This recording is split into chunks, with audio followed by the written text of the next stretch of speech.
All right, it is being called a major slap in the face of the United States Congress. President Barack Obama is under fire over his decision to skirt the Senate confirmation process and appoint this man, Donald Berwick, as the head of Medicare and Medicaid Services. Now, the controversial appointment was a hot topic at yesterday's White House press briefing. Take a look at this.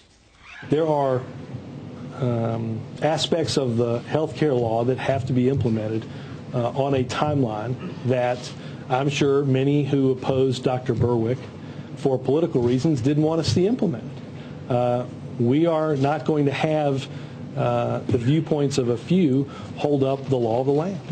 Now, the outrage is not coming from just a few senators. The president's now feeling the heat from his left flank as well. Now, Senate Finance Committee Chair Max Baucus has criticized the move, saying crucial questions about the nominee will now go unanswered. Among those questions, Berwick's controversial ties to the healthcare industry. Now, according to the Hill newspaper, Berwick's Institute for Healthcare Improvement received upwards of $9 million from secret donors in 2008 and 2009. Now, thanks to President Obama, we may never know where that money came from. In addition, Berwick won't have to face tough questions over some wildly controversial statements that he's made in the past. For example, like this one. Sick people tend to be poorer, and that poor people tend to be sicker. And that any health care funding plan that is just, equitable, civilized, and humane must redistribute wealth from the richer among us to the poorer and the less fortunate. Excellent health care is, by definition, redistributional. All right, now, sadly, America, this is the man who's about to be in charge of Medicare and Medicaid. And joining me now with reaction is the author of the New York Times bestseller, Courage and Consequence, My Life as a Conservative in the Fight. Fox News contributor, the architect, Karl Rove, is back with us. Karl, welcome back. Thanks, Sean. Any health care plan funding that is just, equitable, civilized, and humane must redistribute wealth from the richer among us to the poor and the less fortunate. Excellent health care is, by definition, redistributional. What else can you say? I wish that was the only... Well, I wish that was the only controversial thing he said. He's also on record in favor of rationing of health care. He says, let's admit it, we ration health care. Let's get about doing it in the right way. He said, I love the British health care system, which is government-run health care, single payer. And look, every president uses recess appointments, but they use them in limited occasions and when a number of tests have been met. Only one of the traditional tests has been met in this instance. It is controversial. Typically, presidents have used these mostly on controversial nominees, and he is controversial. But none of the other tests have been met. There's been no delay in hearing him before Congress and giving him an up or down vote in the committee and on the floor of the Senate. In fact, he took 11 weeks to send in his paperwork, and 2 weeks ago, the ranking Republican on the committee, Senator Charles Grassley, said, can we please have a hearing with Dr. Berwick and get this going forward? No senators placed a hold on him, behind the scenes, not allowing his nomination to be brought up for a vote. There is no emergency. They left this nomination, this position vacant for months and months and months and months and months, and Congress is not out for a long break. It simply went home for the July 4th holidays. So the president did this, and the American people have every reason to question him whenever he talks about transparency and accountability. I think transparency, accountability, that's one factor here, but it's a very different position than the president took when he was selling health care to the American people. You can keep your own system. Anybody that suggested that there would be any type of rationing or mentioned, quote, the death panels was mocked and ridiculed here.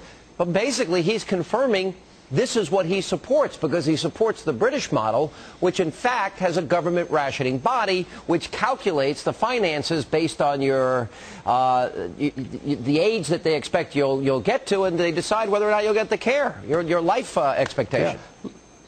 Look, we have a controversial nominee for a very important job who's going to write the rules and regulations that will govern 1/6 of the American economy, and the President of the United States has decided that he would rather not subject him to the advice and consent of the United States Senate as required by the Constitution. And look, I could understand if we'd gone through a 6-month or 5-month or 4-month-long battle and a contentious nomination and Republican senators were unfairly putting a hold on his nomination, but look, there's a Democrat majority of 51 in the Senate, 59 in the Senate. They have a Democrat committee chairman. It is the Republicans who are asking for a committee hearing so the American people have a chance to judge this nominee for himself. And it's the President of the United States saying, no, we're not going to give you a hearing. We're not going to have this man brought before the American people, subjected to tough questions, and then voted upon up or down. It's just, you know, President Obama said when there was a contentious nomination of John Bolton to the United Nations ambassador, which went on for months and months and months, and finally President Bush said, I'm going to break the logjam. You will not give him an up or down vote. I'm going to go ahead and nominate him. President Obama, then Senator Obama, said that that Ambassador Bolton was, quote, damaged goods and would have less credibility.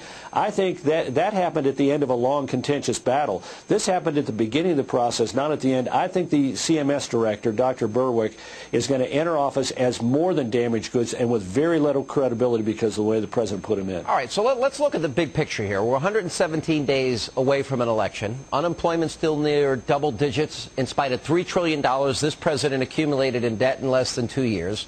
We got an oil spill. We're in, what, day 79, heading into day 80. All we've seen is incompetence. We don't see the problem being solved there. Right track, wrong track. He's losing independence, 38%. Barbara Boxer is in trouble in a recent poll. Russ Feingold is in trouble in a recent poll. Harry Reid is behind in Nevada. I mean, 117 days out, you would think that this would be the last thing they'd want to do. When you look into your crystal ball, do you see that magic number getting closer and closer? I do, but let's understand why they're doing this. They're doing this for two reasons. One is contempt. They have contempt for the press because they know that they will not get asked tough questions. You're right. Mr. Gibbs got a question or two at the briefing the other day, but they just think they can brush this off. They also have contempt for Congress. Remember, we had all these Democrats. Harry Reid called Bush's recess appointments a violation of the Constitution. You know, Chuck Schumer called them legally questionable and politically shabby. But President Obama doesn't care about those things said by Democrats in the Congress. He has a contempt for the process. He doesn't worry about that. It's also a sign of weakness, in my opinion. Look, it's one thing if you go through a big contentious battle over a nominee and then make a recess appointment. You could say the president is showing strength by standing by his man, but by cutting and running from the process, by calling an early halt to it, by not even engaging in one committee hearing on this guy in front of the Senate Finance Committee, the president is demonstrating weakness, and that's what he's facing in this election. But I think weakness. It also once again exposes, I think, his rigid ideology, and that is that, you know, here's a guy that's pretty much saying what he said in that unscripted moment with Joe the Plumber. Let me ask you this, because we've got the charges now. The Department of Justice is playing racial politics in the new Black Panther Party case. Here they had a default decision in the case. You got these guys in paramilitary garb with batons hurling racial epithets at voters, and we couple that with the immigration lawsuit against Arizona, and you couple that with the NASA administrator now saying that the foremost charge that the president gave him was outreach to the Muslim world. Add all of these smaller issues together with the larger issues on the economy and oil, you know, is there anything the Democrats can run on where they can say they're successful? Anything? Well, no. And in fact, I think the president made an acknowledgement of that in his speech in Kansas City, where he basically had a fundraiser for Robin Carnahan, said basically the Republicans, when they were in power, only cut taxes for the rich. Wait a minute, Mr. President.